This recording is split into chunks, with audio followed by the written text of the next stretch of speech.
स्वागत है मित्रों आपके अपने YouTube चैनल मैथ मंत्रा बाय राजन मिश्रा में। क्लास 10th के लिए आज महत्वपूर्ण टॉपिकों की चर्चा करेंगे जिसको रिवीजन के अंतर्गत आप लोग अध्ययन करेंगे। आइए क्लास के अंत तक बने रहिए और हर एक टॉपिक को कंठस्थ करिए जो आपको आगामी जो परीक्षा आयोजित होने वाली है गणित की उसमें बहुत ही सहायता प्रदान करेगी।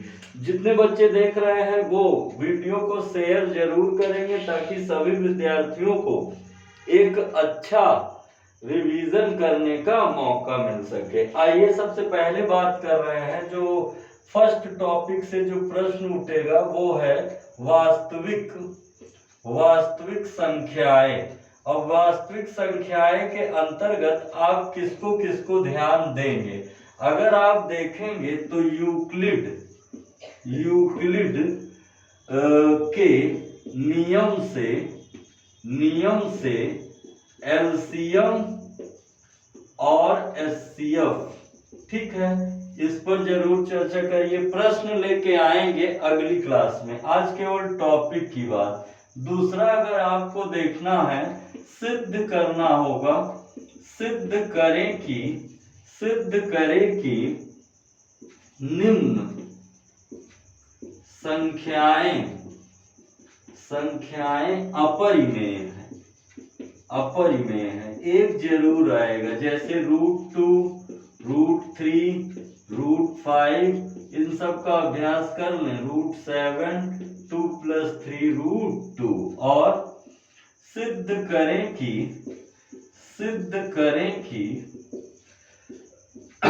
शांत दशमलव है, बिना भाग किए दशमलव है। ये 3 टॉपिक पहले चैप्टर से हमेशा और अक्सर पूछा जाता है। इन पर 4-4 प्रश्न जरूर लगा लें। जो अनसॉल्व्ड आप लोग देखेंगे उसमें दिया गया, सभी लोग तेजी से नोट करते चलिए। नेक्स्ट, तेजी से नोट करिए।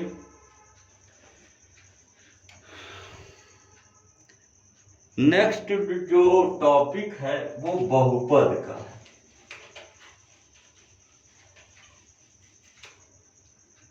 नेक्स्ट टॉपिक बहुपद का है, समझेंगे।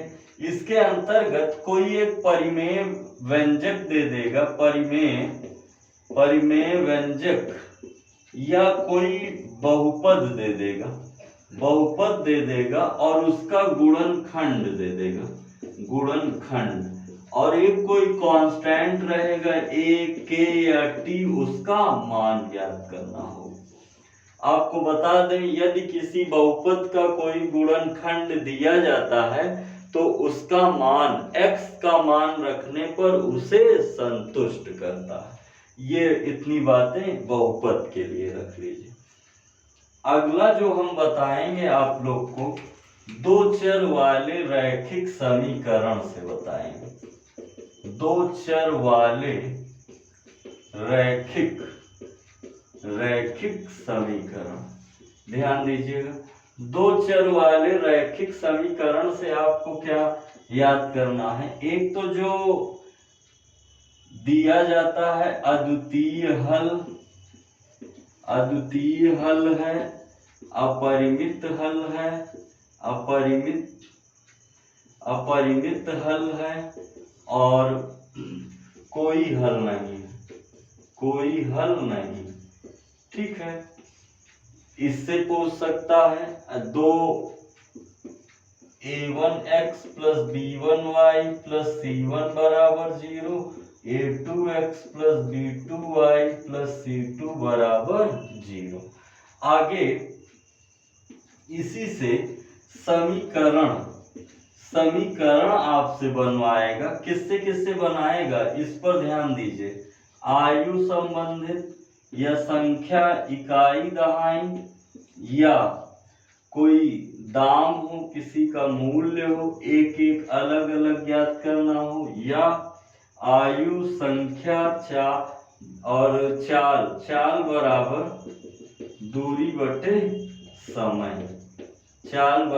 दूरी बटे समय पर आपसे पूछ सकता है। इतना इसको यहां से लेके चलिए जल्दी से, तेजी से। अगला जो टॉपिक होगा वो होगा द्विघात समीकरण। अगला जो टॉपिक है वो है द्विघात समीकरण। अब द्विघात समीकरण में आपको सबसे पहले देखना होगा मूलों का योग, मूलों का योग और मूलों का गुणनफल, ये दो चीज देखना होगा। दूसरा फिर वही बात करेंगे समीकरण। समीकरण पे इस बार आ जाएगा जो नाव वाला आता है, रेलगाड़ी वाला आ सकता है जिसमें द्विघात समीकरण बनता है। चाल वाला रूल इसमें भी लगेगा, इसमें भी। और फिर पूछ सकता है आयत या फिर किसी त्रिभुज की दो भुजा देकर भुजाओं में तुलना करके। विविक्तकर का एक रहता ही है, विविक्तकर का डी। मूलों की प्रकृति, मान समान है, डी बराबर 0 पे जरूर एक रहेगा, b² - 4ac बराबर 0। तेजी से नोट करते चलिए। वर्ष भर जितना आपने पढ़ा है उसको रिकॉल करने का एक ही तरीका है, रिवीजन अच्छे से हो जाए ताकि एग्जाम हॉल में याद आ जाए बात। अगला जो टॉपिक रहेगा वो होगा आपका निर्देशांक, निर्देशांक ज्यामिति, निर्देशांक ज्यामिति। अब देखिए निर्देशांक ज्यामिति में आप त्रिभुज का क्षेत्रफल एकदम रट डालिए, त्रिभुज का क्षेत्रफल याद कर डालिए। दूसरा क्या रहेगा अंतः एवं बाह्य विभाजन। इसके अलावा कुछ नहीं पढ़ना जितना हम बता रहे हैं, अंतः एवं बाह्य विभाजन। और तीसरा है दूरी संरेख वाला। बस यही डेल्टा जो है 0 हो जाता है संरेख में। डेल्टा क्या होता है एक बार याद दिला, 1/2 x1 y2 - y1 + x2 y1 - y3 + x3 y3 - y2, यही होता है। बस इतना आपको निर्देशांक ज्यामिति में करना है। तेजी से नोट कर लीजिए। अगला अगर हम लोग पहुंचे, वीडियो रोक कर लिख लिया करिए। अगला हम लोग पहुंचे तो आपका जो मिलेगा त्रिकोणमिति। त्रिकोणमिति, त्रिकोणमिति में जो कोण का हल, कोण सभी पे याद रखिए, 0 डिग्री, 30 डिग्री, 45 डिग्री, 60 डिग्री और 90 डिग्री, इस पर जरूर याद रखिए। और सर्वसम्मिका, सर्वसम्मिका सरल वाली जो साधारण है उसको, और इसके अनुप्रयोग का एक रहेगा, अनुप्रयोग का एक रहेगा। तेजी से बात को नोट कर लीजिए। ये त्रिकोणमिति का है, इतने जरूर रहेंगे। आगे हम बात करें त्रिभुज का, आगे हम बात करेंगे त्रिभुज में। तो त्रिभुज में समरूपता और सर्वांग समता और थेल्स प्रमेय, ये तीन बातें एकदम पढ़ डालिए। थेल्स प्रमेय, ये तीन बातें एकदम पढ़ डालिए। तेजी से नोट करते चलिए। सारे जितने भी टॉपिक बता रहे हैं सारे महत्वपूर्ण हैं आपके लिए। आगे आगे अगर बढ़ेंगे, पृष्ठीय क्षेत्रफल एवं आयतन में आपको जो ध्यान देने वाली बात है वो है बेलन, शंकु, गोला और छिलनक। अब इसका क्या याद करना रहेगा, वक्र पृष्ठ, संपूर्ण पृष्ठ और आयतन, ये तीन चीज मन में बैठाना। इसके अनुप्रयोग से भी पूछ सकता है, इन पर प्रश्न जरूर लगाइए, ठीक है। तेजी से नोट करिए, प्रश्नों की श्रृंखला लेके आने वाले हैं, इतने टॉपिक पहले खोज कर निकाले रहिए, इतने टॉपिक खोज कर निकाले रहिए।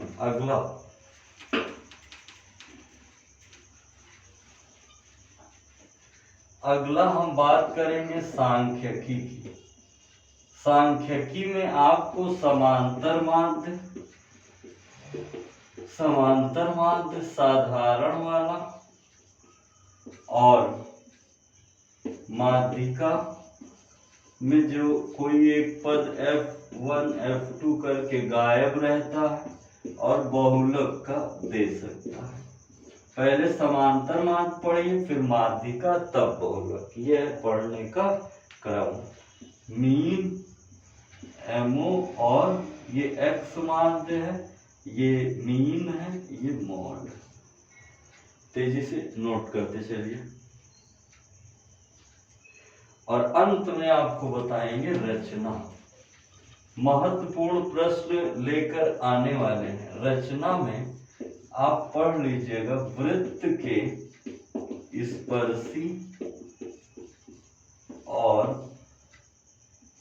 त्रिभुज की रचना एवं इसके समरूप त्रिभुज की रचना, त्रिभुज की रचना और इसके समरूप, और किसी दिए गए त्रिभुज के परिवृत्त खींचना। रचना के साथ इतना जरूर पढ़ लीजिए। तेजी से नोट करिए। अब आप लोग को बताएंगे वृत्त के कैसे प्रश्न आ सकते हैं। वृत्त के जो नियम हैं सारे रटे रहिए। एक कोण वाला दे सकता है, जैसे हम नियम बताएं, अर्धवृत्त में बना कोण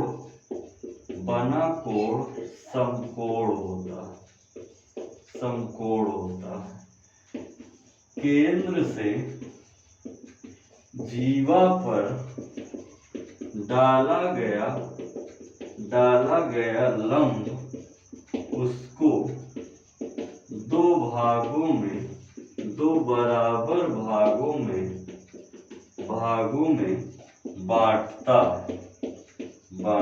है। तीसरा, केंद्र पर बना कोण परिधि पर बने कोण का दोगुना होता है। अगला, एक ही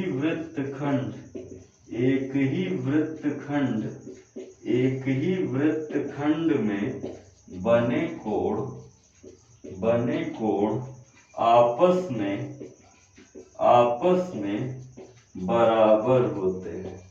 आपस में बराबर होते हैं। तेजी से नोट करते चलिए। पांचवा, एक ऐसे आकृति दे देगा, ये A है, ये B है, ये C है, ये D। AB का वर्ग बराबर, ये संबंध याद रखिएगा, इसका वर्ग AD गुणे AC पूरा। ये जरूर याद रखिएगा, एक तो रहेगा प्रश्न इसका, ठीक है। और एक और रहता है ऐसे, एक रहता है इस तरह, जैसे ये है, ये चक्रीय चतुर्भुज है ABCDE। यहाँ कोई कोण बनेगा, अगर यहाँ X है तो यहाँ किसी चक्रीय चतुर्भुज में बना बहिष्कोण अंतः सुदूर स्थित कोण के बराबर होता है।